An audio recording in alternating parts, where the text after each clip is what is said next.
Hello, everyone. Welcome to this next installment of Esoterics Today. We are your intrepid co-hosts, two women, one from the United States, one from Great Britain. Mm-hmm. Here with you today, talking all things esoterics, talking it in a both in a very expanded way and a very boots on the ground way, as I would say, grassroots way. Um, we are Amber Chamberlain, your suburban lightworker, and we have Satara Jules Lightbringer with us today, always the fabulous and ready to kind of trip into the cosmos with us, which I love. Hello, Satara. Hello. Hello. Today we are talking the 2020 Gateway. Anybody who does these kind of conversations is doing these right now, and we think we should give you our version of that.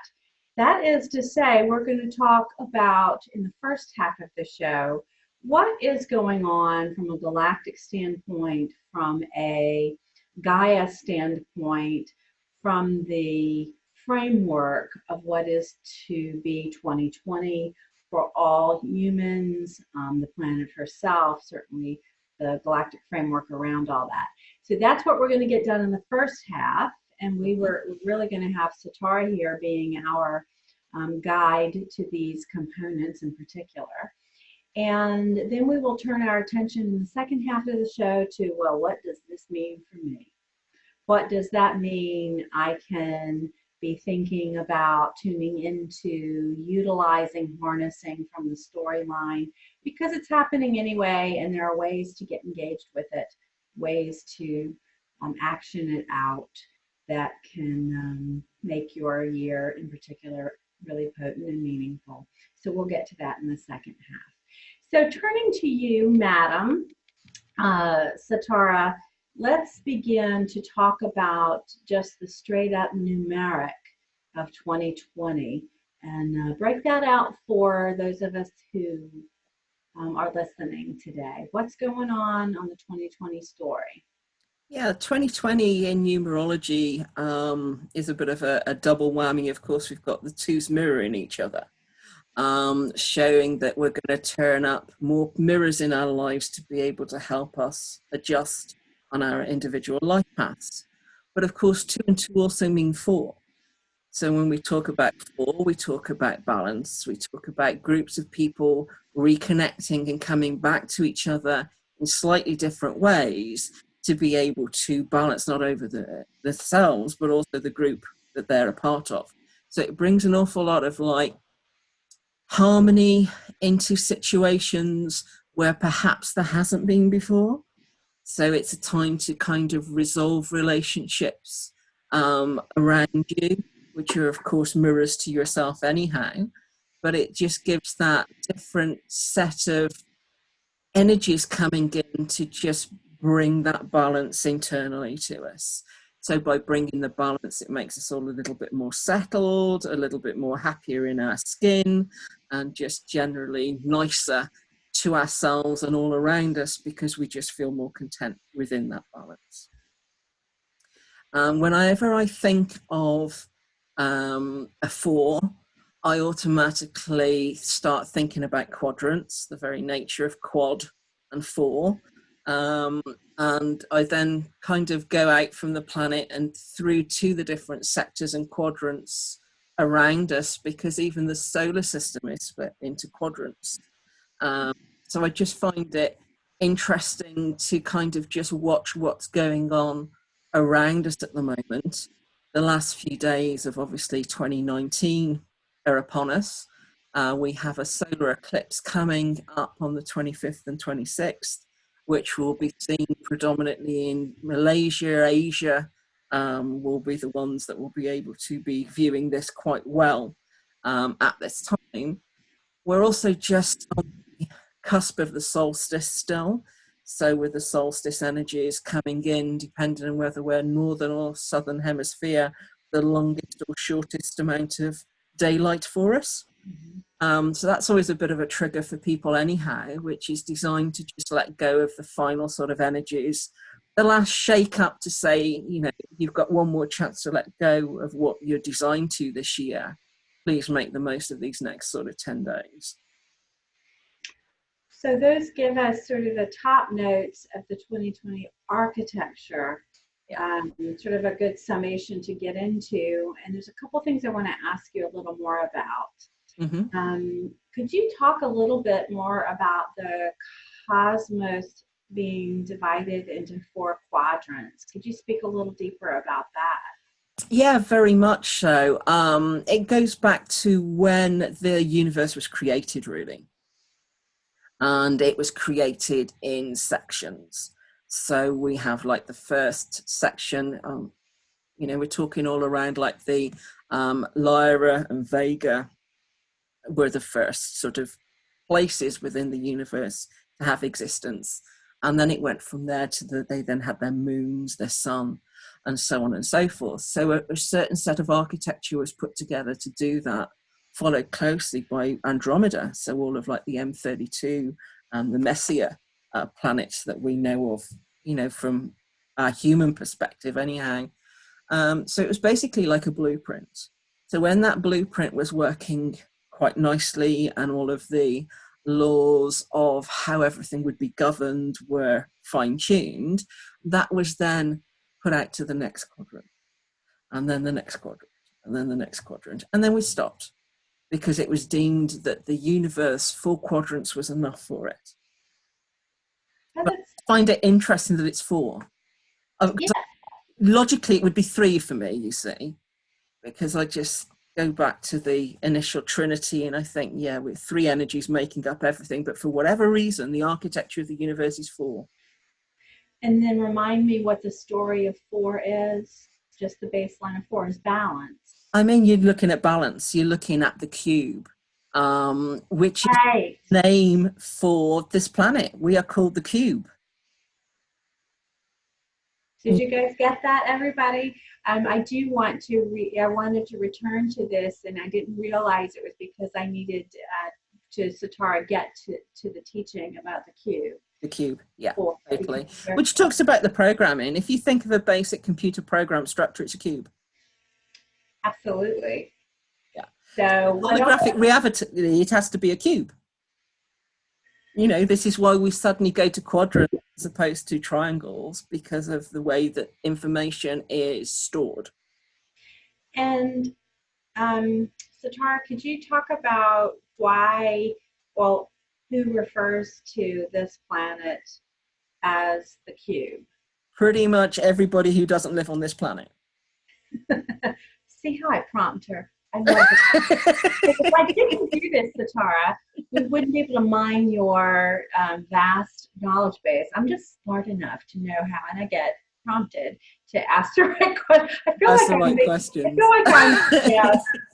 What is the Barbara Walters of the cosmos sometimes, because I have to do some of this interviewing in a way that gets at something that I can tell is on my edges of perception.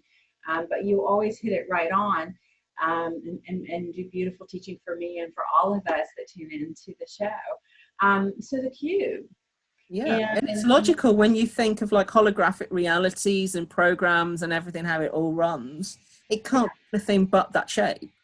So therefore, this is why we're referred to as that shape, because of the nature of the experimentation that is brought forward into this reality.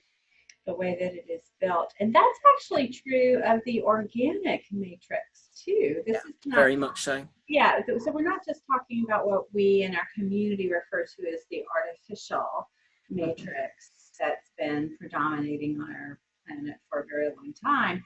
We're really talking about the organic structure and the way that it was naturally built to function. Now that brings me to another question. I love how you guys even in our planned discussion, we go off on some cool places that I didn't anticipate, but are totally in our zone, which is what makes it Esoterics today. So Satara, if that is true of us from a Gaia perspective, from an Earth perspective, what is that true of other planetary systems? Say Andromeda, say Sirius, say and the Pleiades in their system? Very much so. All are based on the four again, but most of them, depending on the diversity of the nature of where they are, will be multiples of four. So there'll be 4s, 8s, 12s, 16s, so on. Wow, guys, that's just like Yeah. real.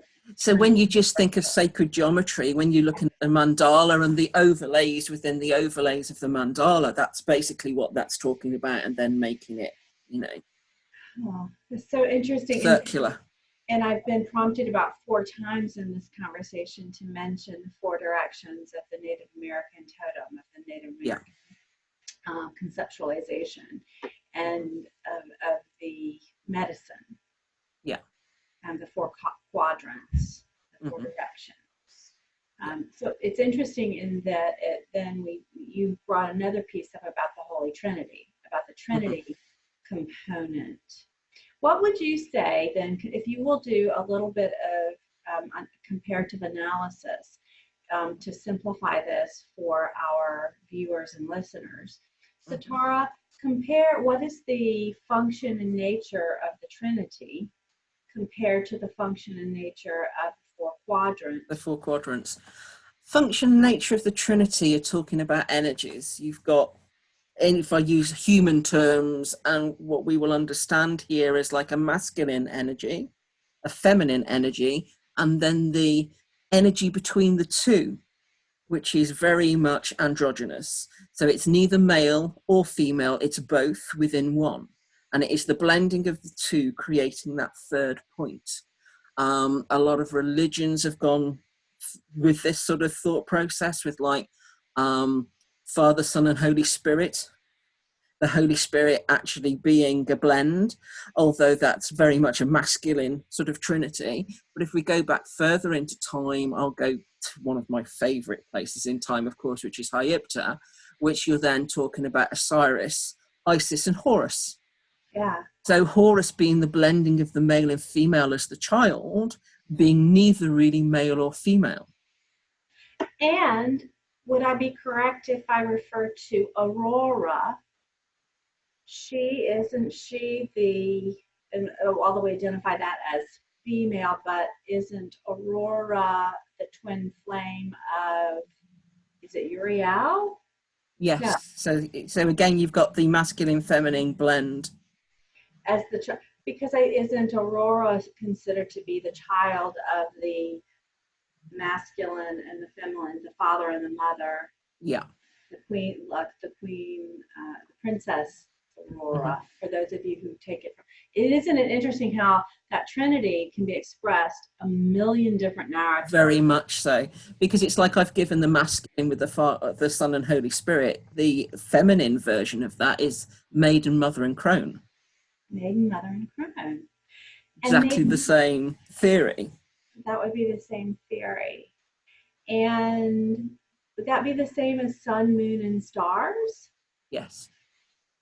Okay. Now, and you guys stay with me here, because I think that there was something important, because those of you who do watch this or who will happen on this, it's because these are timed trigger conversations.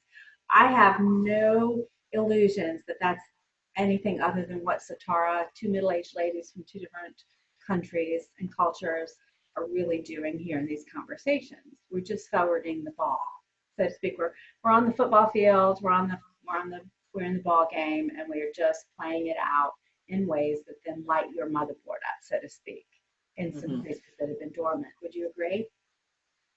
Very much so. So let's flip over then. That's the analysis of the Trinity. Now compare that to the analysis of the 4 quadrants. How does that? So basically, we're just adding a further point to it. So we've got the masculine, we've got the feminine, we've got the blend of both. And then we've got the 4th, which is the point of the reality. Point of reality. It's where those 3 combine into something architectural. Yes. Form. Yeah. Which is what reality. Very much so.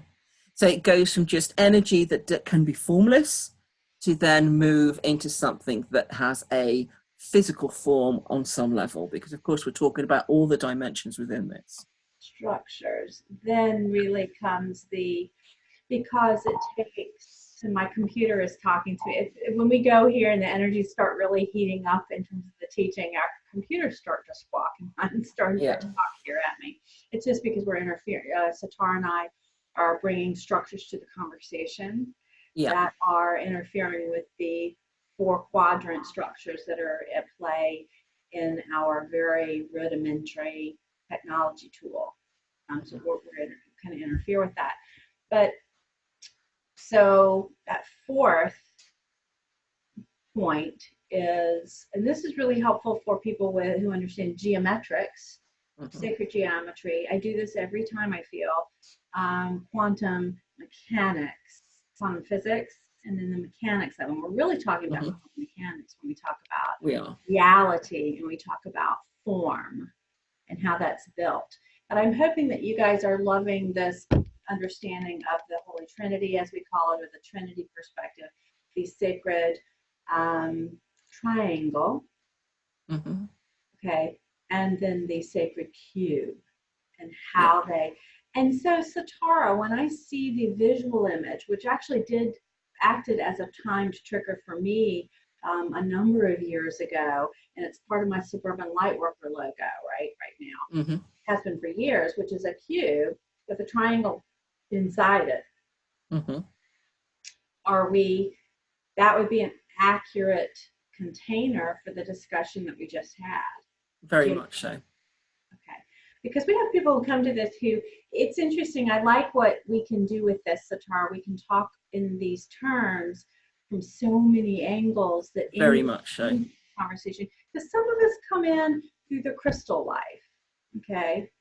Some of us come in through, predominantly functioning out of card decks, or blending. Some of us come through being able to talk about it from the from the Native American tradition. Some people are coming to this conversation with their predominant architecture, understanding mathematics fully.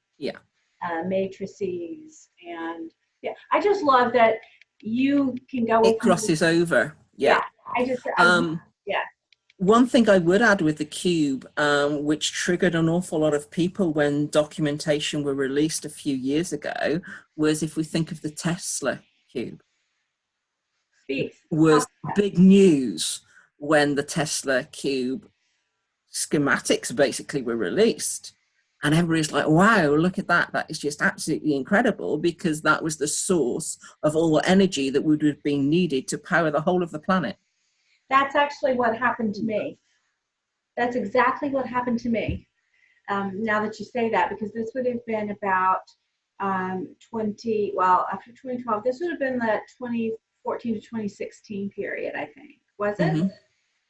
Because possibly came into my psyche before that, but it started to be big news about 2014.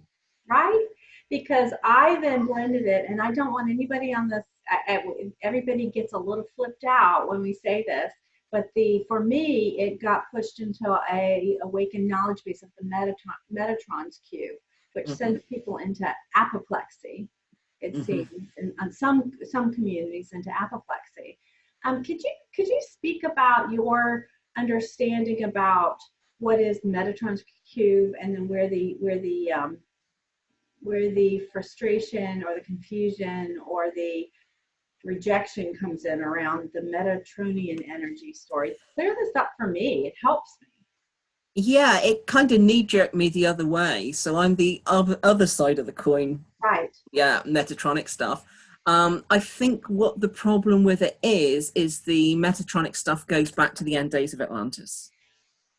Where the initial thought process of what this energy structure was going to do, it was actually placed in our solar system as a second moon that revolved and created infinite power that we used to power everything that we needed on this planet.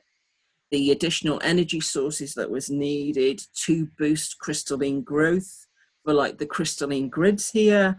Everything was used through this structure. At the end days of Atlantis, that structure was hijacked, basically. and that then allowed for a series of cataclysmic events to occur, which basically turned it nuclear, which then it just combusted. So the explosion went out and then imploded and out again, which is basically what our Milky Way is now. Is an awful lot of that debris is still within the Milky Way. Wow. So yeah, so of course this is why anybody who was on the receiving end of the death and destruction that that caused would not be a fan of Metatron's cube anymore. Not necessarily because of its original thought and construction, because it was beautiful. Beautiful. And that's what I resonated Of with. what it ended. Right.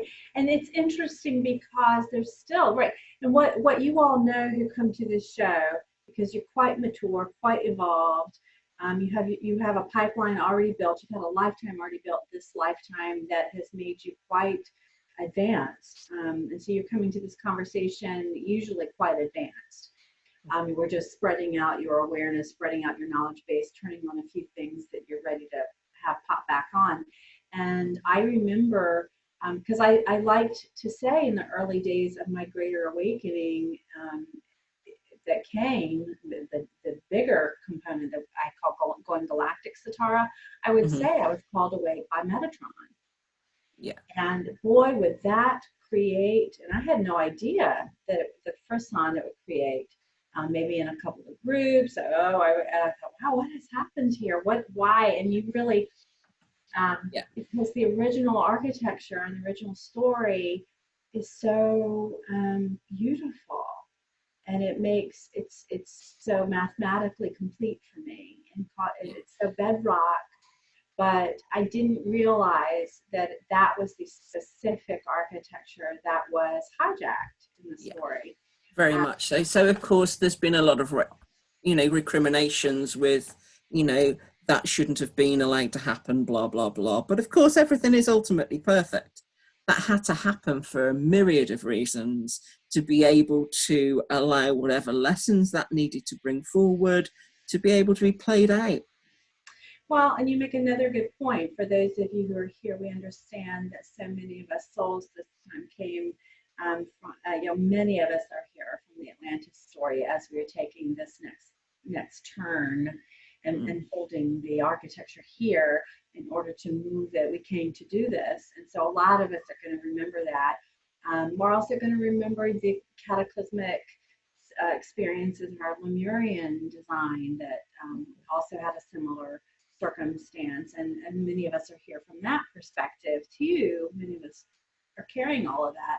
So, but I'm glad I brought this piece up because I've quietly harbored and I had forgotten over time to ask you really where that bias really was coming from, because it startled me. And I don't tend to run into people like myself who know it differently and know it its origin story before that occurred. Yeah. So whether people still actually have that remembrance of it, or whether it is just that they've got the residual knee-jerk energy. Yeah, because it was such a painful, obviously, cataclysm. Oh, yeah. Occurrence. Wow, what a beautiful passage, everybody who's watching and listening. We have really kind of come into that 2020 Gateway story. And I think every ounce of this conversation is really important to then what happens on the grassroots. Let me talk then about, before we turn to the grassroots for the remainder of the show, we need to finish a few things up. I want to talk about the crystal bed on Gaia, because I think that needs a little bit of attention in this story. Could you talk about what the crystal bed is here on our planet and what its activity is right now, what it's doing? Yeah, of course. I mean, I've touched it briefly with the Metatronic story and the cube, because it was particularly began in Lemurian times, but the crystal growing fields were the main thing that kind of went on when we're talking about Atlantis. Pretty much the whole of the planet is just a crystalline geode, if you like. You know, when you start to go down into the Earth's layers, you just come across this totally like encrusted beautifulness, because it's like crystals are in every shape, size, color, whatever you can imagine, they're there. It's just fantastic. Dominant, of course, with the quartzes. So clear quartz, citrine, smoky, amethyst, ametrine, all of those are like the most dominant. Again, because they were the ones that were most used. They were used for power source, they were used for channeling energy, they were used to help bridge realities. So they were literally used as bridges between wherever we wanted to be at. You know, if we needed to get some information from a different planet, we would just use the crystals as a conduit to just make that quicker. You know, we hadn't fallen as a species enough to be able to not do that as individuals, but we just needed a bit more pep, shall we say. This is before coffee was invented. You know, we just think, oh, I'll get a coffee now. Whereas, yeah, then it was, you know, what are we going to use for that energy source to sort of come through? So this was basically used for the inhabitants. And when I'm talking inhabitants, I'm talking all life. I'm not just talking the humans, I'm talking fauna, everything that was here, to give that sustainable energy. Because everything, even down to a blade of grass, needs to get its energy from somewhere. And the soil does not just automatically keep on renewing and renewing and renewing just because there's rain falling. You know, it's actually having that boost coming through from the crystalline grid. So to sustain all life, the crystalline grid has to be healthy and well. As you can imagine, at the end of Atlantis, it was far from healthy and well. It was fractured. The energy source had gone down to less than 10% of what it was prior to the cataclysm. But over time, that has been building up very, very nicely again. Because even though we don't have the sort of battery power going on now that we had in the second moon, the very nature of how our sun works, so the actual solar energies that we get into the planet also work with the crystalline. As you know, the moon is just basically a reflector to the sun. So sunlight and moonlight is exactly the same thing. It just depends on how we perceive it here. So because you've got that sort of 24/7 energy that has gone on, because of course there was displacement of our original moon here, was destroyed also in the cataclysm. The moon that we've got now was not the original organic moon. So it was placed deliberately to help give the 24/7 sunbeams. And the nature of the way that sun codes, solar codes, you want to term them, penetrate down the surface and actually down into the planet. There's also a direct portal that leads between Helios and Gaia, which is the sun and our planet. Two-way portal that is totally active there as well, bringing codes backwards and forwards, so that there's an awareness there of how many solar needed, when tweaks need to be done to perhaps alter the coding that's coming in to be able to support and prop up the crystalline. So bringing us, that's a beautiful primer on the crystal bed, by the way. Beautiful, beautiful primer. And the inner earth functions very much on this. Same story, because well, that's a whole other conversation about my use of healing chambers from that perspective. Yeah. But yeah, and I used to do a piece and I had a video out there for a while about how do we think pyramids actually functioned when they were fully functioning.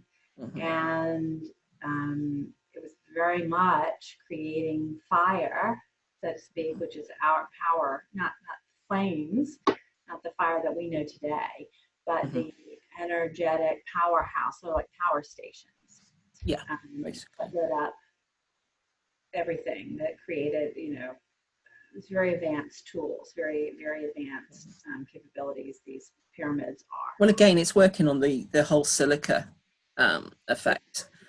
And you mix plasma and silica together, and this is what you get. And by the way, I want to note what she just said there. Thank you for that prompt, Satara. The construct of silica. Remember that that is the story about actually what's happening in our very DNA, in our very human form, as we are becoming increasingly crystalline, as we were more originally. Silica is very much part of that story. And remember, I think about being a kid and hearing about, well, how do radios work? Yeah. Well, because there are crystals. And I remember thinking, crystals as a kid, I was like, so if we can think about ourselves and our silica base growing and growing and growing as humans are evolving and changing our cellular structures, okay, and our protons, neutrons, everything that fires us up as humans in life, then we understand why we would be more easy to attune to all that is. Yeah, very, very much. I was just having a look here to see if I've got any mica on my desk, but I haven't, because I was thinking, of course, microchips. We wouldn't be able to have this conversation across the internet if it wasn't for crystals. Just the very nature of the energetics of mica is what creates the microchip that runs everything we use now. All of our phones, all of our internet, TVs, radios, everything are run by microchips. So we are of the same materials, everyone, and we are increasingly so. And so I think that's another piece of trigger for us in the conversation. Another piece I wanted to cover before we went into sort of the boots on the ground piece that I like to do. So what does this mean to me lately? Making it real, even more real understanding is so. So Tara, you mentioned when we were talking and preparing for the show that reminding us that we are close to the galactic center. Yeah, very much so. Talk about being close to the galactic center and then what that does to the energetics on the planet. The galactic center is basically the center rotational spin of the Milky Way. If you think that every planet, not only is it spinning, but it's also moving in a circular trajectory, so like a corkscrew effect. And every single planet is doing this within our solar system, and we're creating this dance, referred to at times as the dance or the song of the morning stars. Is the noise that the planets make as they're rotating and moving within this. So if you imagine the very center point of the Milky Way creates a convergence point. And this is where we are basically heading at the moment. We will get into there. The very center will be around the 22nd of December, but it will take us till the 26th of December to start to come back out of that spin and start to move away from it again. Now, what that spin does to us, it brings things to a head. So if there's stuff that we've been trying to not react to, trying to keep out of the way of, just trying generally not to get involved in, we will be getting involved in it quite heavily. Things will be coming to the forefront to literally being our faces, so we have to deal with it. And it is our final hello, shall we say, of 2019. Because this whole year has been about stepping forward, not ignoring things, literally dealing with what's in front of you, taking charge of your own actions, and actually being in control of things. But in control of things in a nice way, knowing that ultimately everything is perfect. So we've been learning more to go with the flow and understanding that flow. Knowing that what will come into our lives and into our sphere is what we need, and having to react to it and deal with it with as much ease and grace as we were able to do. So we're just at that pressure point maximus. Oh, yeah. And we're going to see, and I think your word was shake up. And I think that on the tongues of whether you're an alarmist of a light worker who's out there on video talking about the rocking and rolling of the 2020 gateway, or you're two ladies like us talking about, yeah, the energies are really shaken up, which means we're really close, our feet are being held to the fire, so to speak, for everything to be revealed, and for to go further. And you're going to hear a lot of that, I think, out on the internet, video and audio sphere. We don't tend to discuss things in so much dramatic terms. We tend to discuss them in the structural and sort of give a background as to why that is. Because I think you and I both, Satara, have a pretty level head and a sense of trust and a sense of our role as reporters, educators, and that we know that, and we tend to do things like this with grace and ease, relative, because we can't all go flinging around. We can't all go falling to pieces in the process. Some of us are doing that. We were talking about that before the show. Some have to remain in place and be able to report out. That's how I sort of see myself sometimes, and I certainly see you. We kind of can hold the ground. You have to have people who can hold the ground and report from it. So this gives us a good pivot point into the grassroots real, what it means for us from a day-to-day perspective. The only one thing I want to mention from a quantum mechanical reflection that Satara was talking about the galactic center and being close relatively because of the spiral nature of planetary systems. Number one is I want you to understand that there's a spiral dynamics story that's mathematical that if some of the listeners and viewers will pay attention to hear and understand, because there's really a spiral dynamics story. Yeah, we're back to the Fibonacci again. We're back to Fibonacci. And we are back to, I want to throw in the construct of torsion field. Because once it gets back then to the Tesla story and mathematics, the narrative of how anything moves when it's not being moved by gasoline and oil, petroleum-based products in the third and fourth density story. What we're talking about is the use of spiral dynamic and torsion. And that's really what's going on from the Tesla mathematics. Now, very much so. You know, we've looked at Tesla cube. We'll talk about the Tesla coil. Oh, see, the Tesla coil. I didn't know the Tesla coil. My sister, she's just amazing. But what's amazing, so the Tesla coil is really what I'm describing, isn't it? Yeah. The use of harnessing spiral dynamics. And this is actually what is happening in the rest of the planetary systems that are not at third or fourth density. Anything that's getting beyond the fourth density, actually really into the fourth as we are, and then on the rest where there's movement, it's all based on torsion.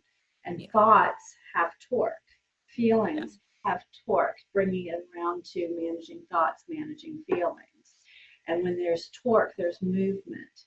And because there are 4 quadrants of energy moving, one of them is form, which is reality, then you're also building reality. So thoughts become things, emotions become manifest. Now I understand the story of manifestation.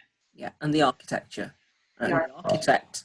Right. I tell you, I love having you and I to be able to talk these things out with and be able to share these out because, frankly, I don't have these conversations anywhere else because I'm turning my attention to what this means for us in 2020.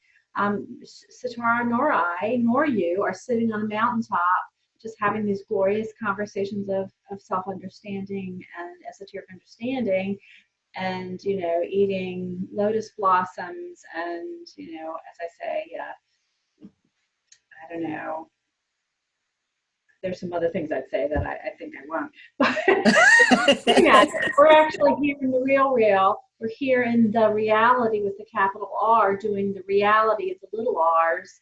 And we're doing exactly what you're doing. We're not coming, tuning into you from the top of the Himalayas. I'm coming to you from the east coast of the US, and the sister just south of London? No, I'm actually north. Oh, north of London. I'm right in the middle. If you took Scotland and Wales off England and put a pin in the middle, that'll be roughly where I am. That's right. You're in the northeast. I have to have the country to the southeast. Is it about an hour? Yeah, about an hour. So we are not on the top of, we're not at Machu Picchu. We're not at the Himalayas. We are right here with you doing exactly what you're doing. And so for the last about 10 minutes, let's talk about that. So boots on the ground, people. One of the things Satara reminded me of that we forgot to mention in the 2020 story is the return to teams. Now, I've known for probably 5 years that what we're being called to do as light workers is to not just have conversations with each other. We can't just go to our yoga classes and then come out and do our client work online or in our sessions, readings, esoterics teachings, that those of us who are this well prepared energetically and we're here, that we are to gather. That's why the aggregation online that went on over the last 10 years, we've aggregated, we've come together. As a matter of fact, Satara and I at this year's end have reviewed to ourselves before we got on this conversation today, how we came together. There's been a great gathering. That's another triggered phrase, great gathering. And now we are breaking out into teams. I don't know how else to say that. So we are a team in this way, and Satara and I related to some other folks on the team, so to speak. But we are to also find teammates on that fourth density, the lower end of fourth density. And on our planet, that means for a lot of us, community volunteering, right there in your community, citizenry support. It means work. We still earn money on this planet. Money is energy for trade of access to goods and resources. That is still the case here. Much as us light workers have struggled with that and try to bring what we remember from fifth density and beyond, which is just merge where nothing like that is needed. And we've tried to act like that here. And we've impoverished ourselves or we've impoverished our health, our well-being, our access to resources, whatever, because of not being willing to participate in that trade. I'm talking specifically of finance. We're being called out. We're called to come bring what this knowledge base is that you all have, that I have, that Satara has, bring it into that density, let it shine, let it resonate. But what it also has meant for me, and Satara, I'll let you talk about this too. I'll ask you to tell us this too. But for me, it has meant I've joined, as you've heard from me in other shows, a very dark and very dense component of our populace, particularly around addictions. And it's probably been the hardest thing I've ever done. I'm in the business of that in the United States today. Suddenly, unexpectedly this year, called to the work as a light worker. And let me assure you, talk about moving toward the galactic center. I've had so much come up and show me, are you going to hold your vibratory resonance here? Are you going to dip into some of this and get to the hurtful places? Are you going to be able to maintain your balance?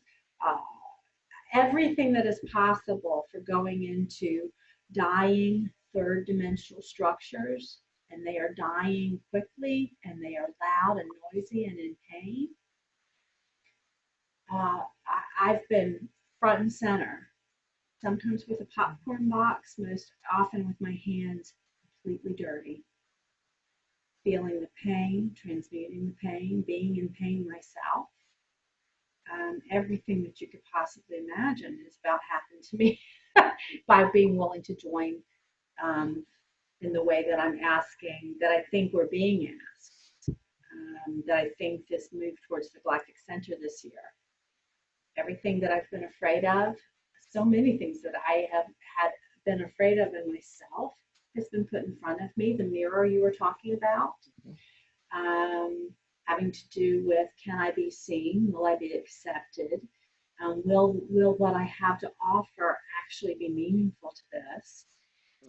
Will it eject me? Will it just eject me out? Will it annihilate me? All the things that are human about me were souls in a human form. I've had to confront a lot of humanity, which is what happens when you come off of the top of the mountain and you come out of the very controlled conditions of teaching and readings. And I'm going to let Satara take it from here, because I think some of this is very familiar to you. Yeah, I think it's familiar to an awful lot of us. I mean, I stepped back from my 3D work back in 2007. Totally exited the 3D. I was kind of done with the financial institute I was part of, and I had been a part of for 21 years. Yeah. It was a big thing when I kind of stepped back from that. And it had been very, very interesting, the journey that I made from then to here. I was impoverished at some times because of the nature of what I was trying to bring forward here, to try and bring a level of understanding about what a heart-based donation was, for instance, for someone to be able to tune in and actually choose what they thought your worth was, has been very, very interesting. But it helped me understand where the human within 3D transfiguring to 4D was coming from, with their lack of understanding compared to other roles that we have on the planet.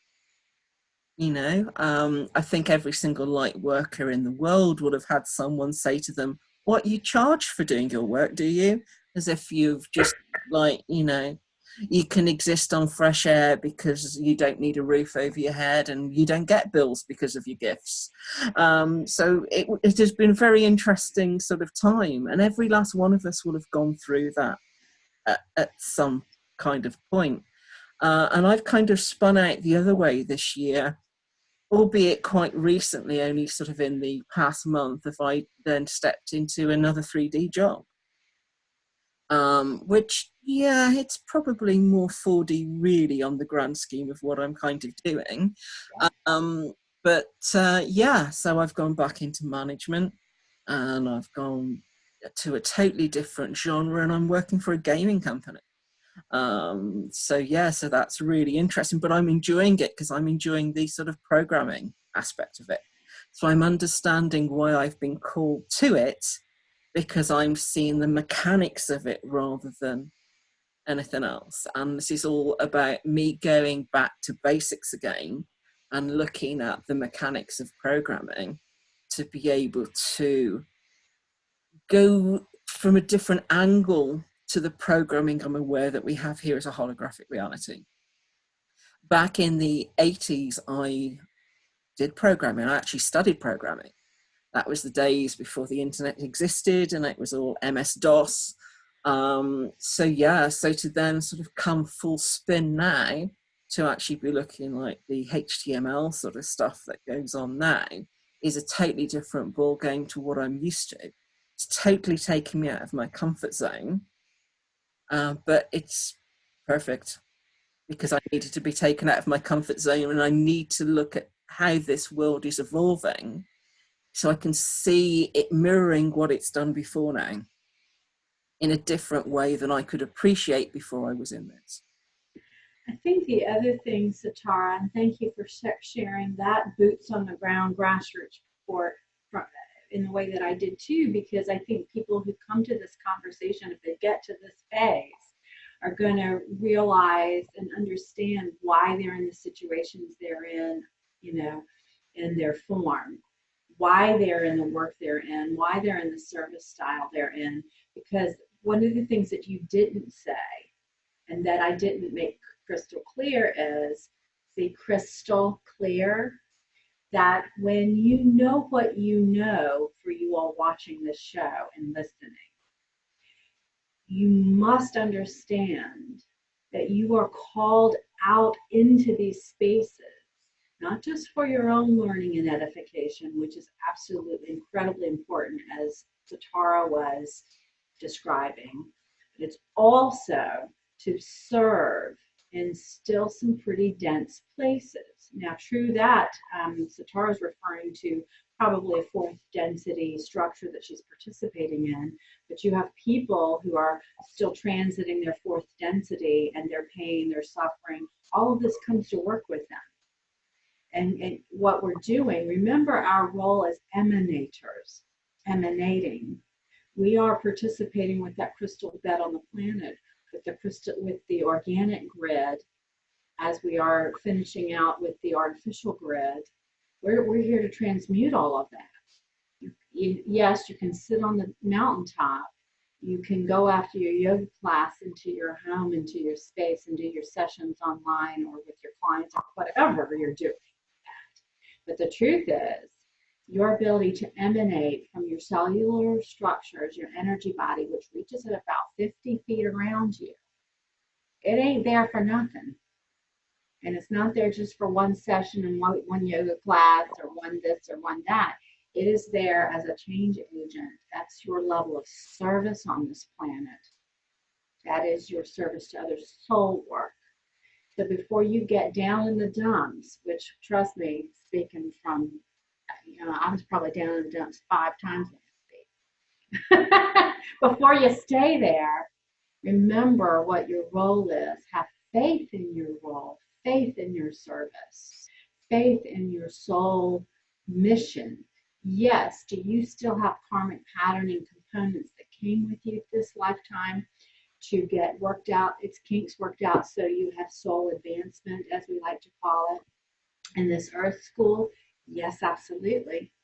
At the same time, the bigger story is your service to other soul, your positive polarity on the planet that needs to actually be out on the planet, not just done from a little highly controlled, highly safe space.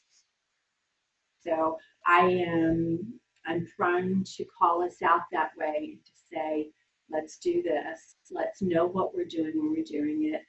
When I'm walking into, I spent just yesterday morning, I was in 3 hospitals yesterday, emergency departments. And I don't forget that I'm there as a light worker first. I may be coming with some information, some news to talk about addiction work, to talk about patient work for addiction medicine, whatever it is I'm doing. The chat hardly matters. It's my 50-foot emanation that matters. Yes. And it's yours, Satara, and it's every one of yours. So, Satara, bring us home on this conversation on the 2020 Gateway. I will do, but I'm just going to add something to your 50-foot emanation. We talk about holding space for things. What do we think we use for our holding space? Oh, that will be our 50-foot emanation. That will literally be what we are holding within our framework, grid work, aura, whatever you want to term it. It is exactly the same construct. So yeah, literally we hold space, first of all, for ourselves, then secondly, for everything else, without exception. That's the good news story. You know, I think that is really what this whole quadrant thing is talking to us about, is remembering that that is what we're doing, regardless of what we're going through, whether we're having the time of our lives or we're in the center of a total shitstorm. It doesn't make any difference. Our role is to find the balance within and to just emanate that out. That brings us really back home. And the last thing I will add to our component, because sometimes I do this and sometimes not. So today for us, we have the Divine Director here. And the Divine Director says, divine intervention is taking place at this time. What is occurring in your life is providing a real learning curve for your soul. You're becoming aware of a sense of purpose in your life. It gives you a sense of joy. It's something that brings you pleasure rather than something you have to work for. Know that your career can complement your purpose, but not define it. But the path you are on at this time is right, and the universe is encouraging you to move forward. I really think that's a beautiful, I think that was absolutely the message of today. Trust in your natural divine movement. Trust that we unconsciously unfold this. We don't have to mentally work so hard or emotionally be so hard on ourselves. I think that we're a community that because we know we're here to serve and we feel it in every fiber of our being, that we take ourselves to the screws a lot, and hold ourselves to these standards that are almost acidic, without the pH balance, right? What we would call the base balance. So beautiful time with you, Satara. Beautiful story, this whole unfoldment, so rich. I feel so grateful to know you as we come to our 1-year anniversary today. I know, wow.